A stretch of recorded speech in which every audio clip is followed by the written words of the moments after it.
This is Coffee with God, and I am Father Jose. Let us begin this day with the Word of God and a short reflection. A reading from the Holy Gospel according to Luke, chapter 9, verses 43 to 45. Passage is taken from the Message version of the Bible. While he was coming, the demons slammed him to the ground and threw him into convulsions. Jesus stepped in, ordered the vile spirit gone, healed the boy, and handed him back to his father. They all shook their heads in wonder, astonished at God's greatness, God's majestic greatness. Your business is life. While they continued to stand around, exclaiming over all the things he was doing, Jesus said to his disciples, "Treasure and ponder each of these next words. The Son of Man is about to be betrayed into human hands." They didn't get what he was saying. It was like he was speaking a foreign language, and they couldn't make heads or tails of it. But they were embarrassed to ask him what he meant. The Gospel of the Lord.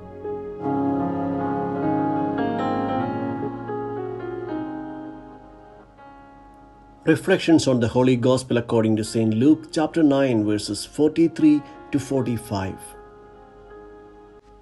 Jesus says, "He will be handed over to men." Who will hand him over? Who could have the power to hand over God to man? Do we think Jesus was referring to Judas? Or would it be the work of the devil? No forces of evil could have any authority over God. It is God alone who could hand himself over to man. It is the beautiful image of love. God, the lover, throws himself into the hands of his beloved. A lover has no other way to express all the love than to throw himself or herself into the arms of the beloved one. This is what God has done. He handed himself into the hands of people, knowing fully well that they would torture him and kill him.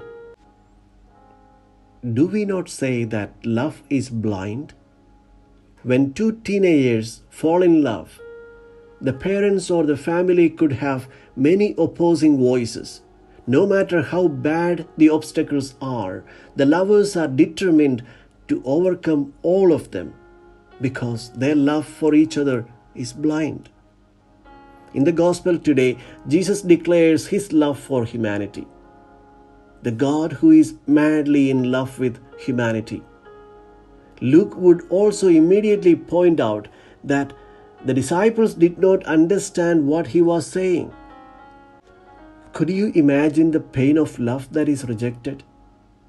God so loved the world that he gave his only Son.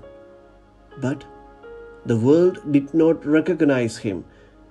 Will we fall into the same trap of not recognizing the love of God? The disciples of Jesus were facing absolute mayhem when a man came to them seeking their help, for his only son was an epileptic. Of course, his epilepsy was attributed to the malign activity of a demon, and the disciples were quite helpless to cure him. However, when Jesus came, he cured the boy and gave him back to his father. Jesus had mastered the demons and astonished the people. But the next moment, when they were ready to acclaim him, Jesus tells them he is on the way to die.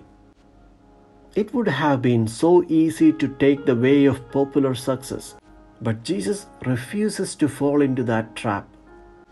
And he was precise on this requirement. Pay attention to what I am telling you.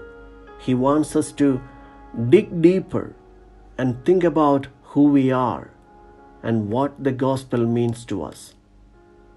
Often we are like the disciples here. We do not understand and are afraid to ask because we do not want to hear unpleasant things.